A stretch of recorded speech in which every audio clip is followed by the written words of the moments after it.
Hello friends, मेरा नाम आदर्श और आप देख रहे हैं मैथ्स नॉलेज क्लासेस। यह मेरा फर्स्ट वीडियो। तो इस वीडियो में हम बात करेंगे क्लास 10th के मैथ के ट्रिग्नोमेट्रिक की। तो आइए स्टार्ट करते हैं।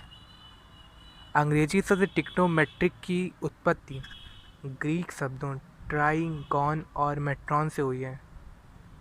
यहाँ पे ट्राई का अर्थ है तीन, गॉन का अर्थ है भुजा और मेट्रॉन का अर्थ है माप। इसका फार्मूला भी देख लेते हैं। कर्ण स्क्वायर इक्वल टू लंब स्क्वायर प्लस आधार स्क्वायर। इस फार्मूले को पाइथागोरस प्रमेय या पाइथागोरस नियम भी कहते हैं। एग्जाम्पल भी देख लेते हैं।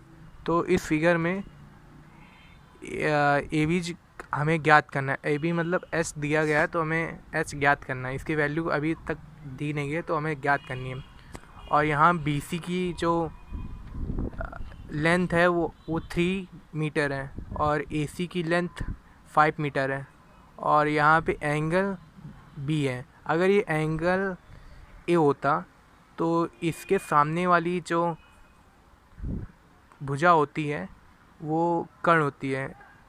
अगर कोई भी एंगल अगर यहाँ पे एंगल होता तो इसके सामने वाली भुजा कर्ण होती। अगर ये यहाँ पे एंगल होता तो इसके सामने वाली भुजा कर्ण होती।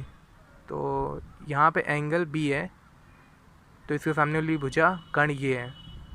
तो इसकी जितनी भी वैल्यू हो आइए इसमें फार्मूले में रख लेते हैं। कर्ण स्क्वायर इक्वल टू लंब स्क्वायर प्लस आधार स्क्वायर। यहाँ पे कर्ण ए सी है तो ए सी स्क्वायर और लंब ए बी है तो ए बी स्क्वायर और प्लस आधार। तो आधार कितना हमारा बी सी स्क्वायर। तो यहाँ पे कर्ण की लंबाई, कर्ण की जो लेंथ है वो 5 मीटर है। तो 5 स्क्वायर, यहाँ पे ए बी की जो लेंथ है वो हमें ज्ञात करनी है एच स्क्वायर। और बी सी की जो लेंथ है, बी सी की जो लंबाई है वो 3 मीटर है। तो यहाँ पे 5 स्क्वायर ए सी की वैल्यू और ए बी की वैल्यू एच स्क्वायर और यहाँ पे बी सी की वैल्यू 3 स्क्वायर। तो इसका स्क्वायर करेंगे तो 25 और यहाँ पे एच स्क्वायर हुआ और प्लस 3 का स्क्वायर करेंगे 9 हुआ।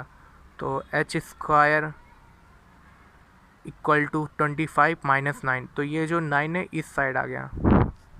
H square equal to 16, H equal to √16, H equal to 4 metre. तो ये आंसर 4 मीटर निकला। तो यहाँ पे जो ए बी की लंबाई है, ए बी की जो लेंथ है, हाइट है, वो हमारी कितनी है 4 मीटर। इसके कुछ रेशियो हैं जो उनको भी देख लेते हैं। ये ट्रिग्नोमेट्रिक रेशियो कुछ हैं तो उनको भी देख लेते हैं। तो इस फिगर में जो एंगल बी है वो 90 डिग्री है और इसके सामने वाली भुजा कर्ण होती है हमेशा। एंगल अगर यहाँ पे होता तो यहाँ पे इसकी भुजा ये कर्ण होती, बी सी कर्ण होती। तो यहाँ पे बी सी आधार है और ए बी लंब है और ए सी कर्ण है। तो आपने कक्षा 9 क्लास 9th में तो पढ़ाई होगा sign theta, cos theta, tan theta और कॉट थीटा, सेक थीटा और कॉसेक थीटा। तो यहाँ पे साइन थीटा लंब बटे कर्ण। तो लंब हमारा क्या है ए बी और कर्ण कितना है ए सी। तो A B upon B C, sorry guys, यहाँ पे बी सी नहीं, यहाँ पे ए सी होगा।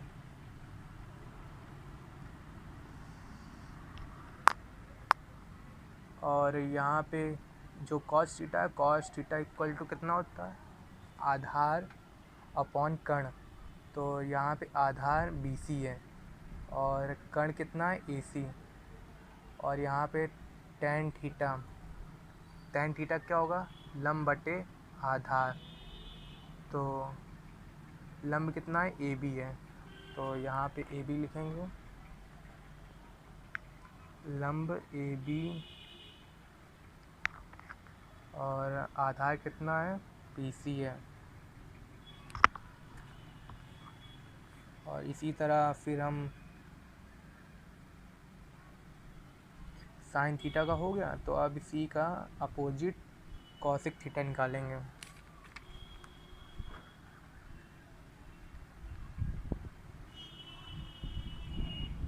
कॉसिक कितना कितना होता है, इसी का अपोजिट होता है, मतलब उल्टा हो जाता है। कण अपॉन लंब, तो यहाँ पे कण कितना है, कॉसेक, कण कौन सा है, AC है, AC अपॉन लंब कितना है, AB है।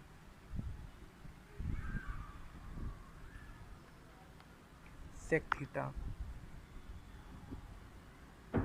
यहाँ पे सेक थीटा है कण बटे आधार, तो इसका उल्टा कर देंगे तो ये सेक थीटा निकल आएगा।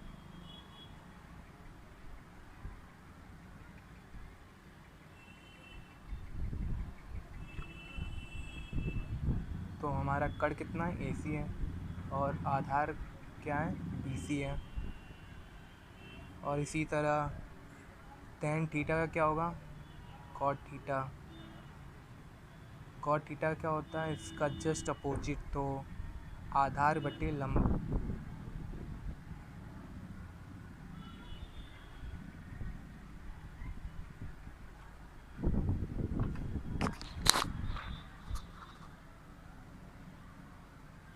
आधार कितना हमारा, BC, और लंब कौन सा है, AB।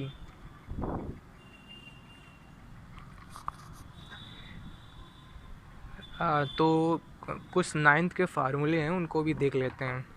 तो यहाँ पे साइन थीटा का क्या होगा,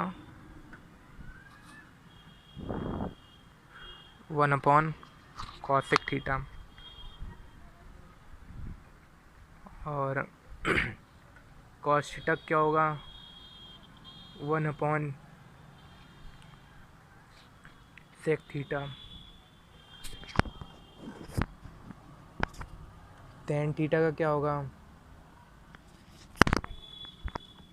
1 cot थीटा। इसका एक और फार्मूला होता है, साइन थीटा अपॉन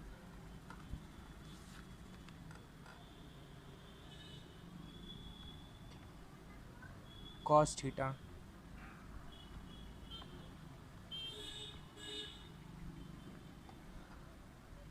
तो इसी के जस्ट अपोजिट कर देंगे, तो अपोजिट करेंगे तो कॉसिक थीटा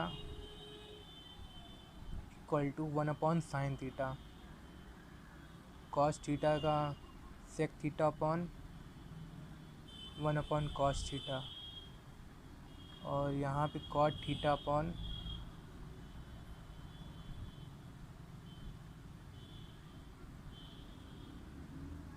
1 tan थीटा।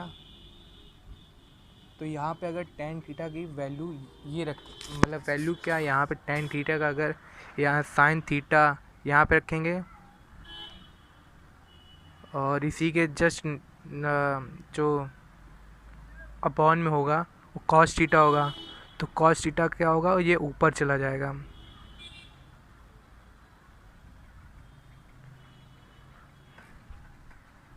तो ये कुछ फार्मूले बेसिक सा अभी नॉलेज आपको दिया मैंने।